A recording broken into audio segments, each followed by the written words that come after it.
Greetings! Welcome to another tutorial about Bloomreach XM with ZinMods. In this tutorial, we're going to talk about using content blocks to create more complex document types. The out-of-the-box document types are reasonably rigid. You specify a set of fields to be part of a document type, and that's about it. There's not much flexibility beyond that, other than perhaps specifying that a document field can be a multiple. With the Content Blocks plugin, you're able to create more flexible document types. So let's get into it. The feature that we'll be using is part of the Essentials web application. This web application is only deployed to your Tomcat instance if you're running it off the command line from Maven, like you would with a normal development. So if you're running it as a Docker instance, this WAR will not have been deployed alongside your Tomcat web apps. So make sure you're running it from the command line. To get to the Essentials plugin, you navigate to localhost 8080 and you go /essentials. Then inside of here, you navigate to installed features and you look at the Content Blocks plugin. And this will allow us to add content blocks to document types. So in this tutorial, we're going to create a new document type that we'll attach some content blocks to. So let's get started on that. So let's create a document type. We'll call it complex document.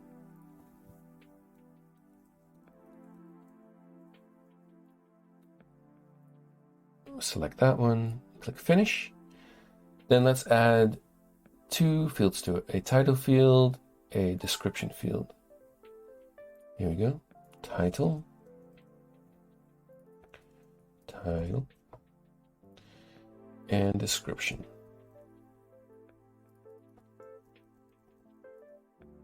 Here we go. Done, hit commit. Now, the next thing we want to do is we want to create a number of compound types that are going to be used within the content blocks options. So in our complex document, what we want to do is add the ability to add a range of either images or body texts. So we'll have to create two compound types, one called image component and one called text component. The image component will have a simple image link, and it will have a caption and credits. So let's do this quickly. Image, it's required. Actually, let's make it a multiple because we might want to create a gallery of sorts. Then this is the caption. And then finally, we want to be able to add credits. So who created the images. Done. Commit. Then you can see it's been committed. And then the last one we're going to do is the compound type called text component. This one's going to be very simple. It's just going to be a rich text editor. Here we go. Body text. Here we go. Done. Commit. Now what we're going to do is allow these two compound types to be added in any order we want as a content block to the bottom of the complex document type. So we go back into Essentials and we just reload it because we're going to load the new document that we added, document type. So now we select complex document here. This is the document type we'll be adding a content block to. It says there's currently no content block fields yet. So we're going to add one. And we're going to call it, let's just call it components.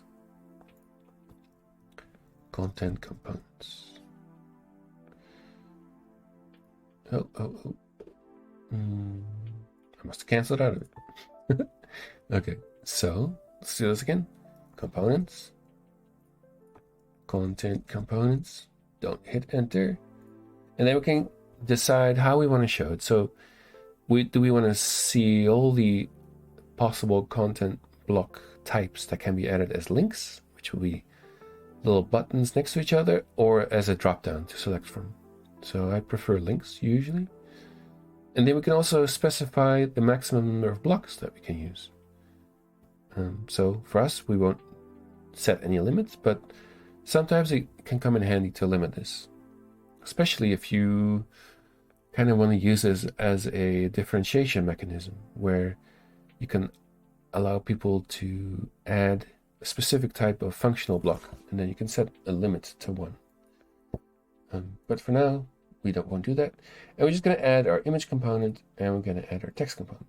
Then save our changes. Very good. So now it's been added.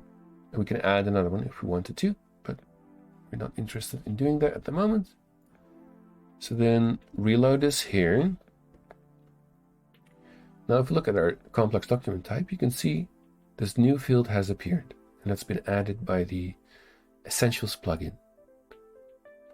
So if we go back to documents, and now let's create a document. Go. Let's create a complex document. Very complex. Okay, there we go. So you see our two titles, the title and the description, and you see the content components, content block that we just added with the two options. So we can click image components, or we can click text components, and we can do this in any order we want. And each of them has reordering options. So we can push this one all the way to the bottom, or move this one up. And there you go. That's how you can add these content blocks to your document type.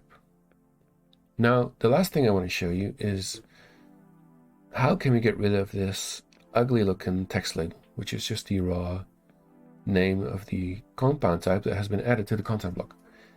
So what we need to do is we need to create translation nodes. So if we go into our console, and just as with a normal document type, we're going to translations, hippo types, and we can create a new translation node here. So let's just copy an existing one. Let's call it image components. And let's specify a translation. So let's call this just an image.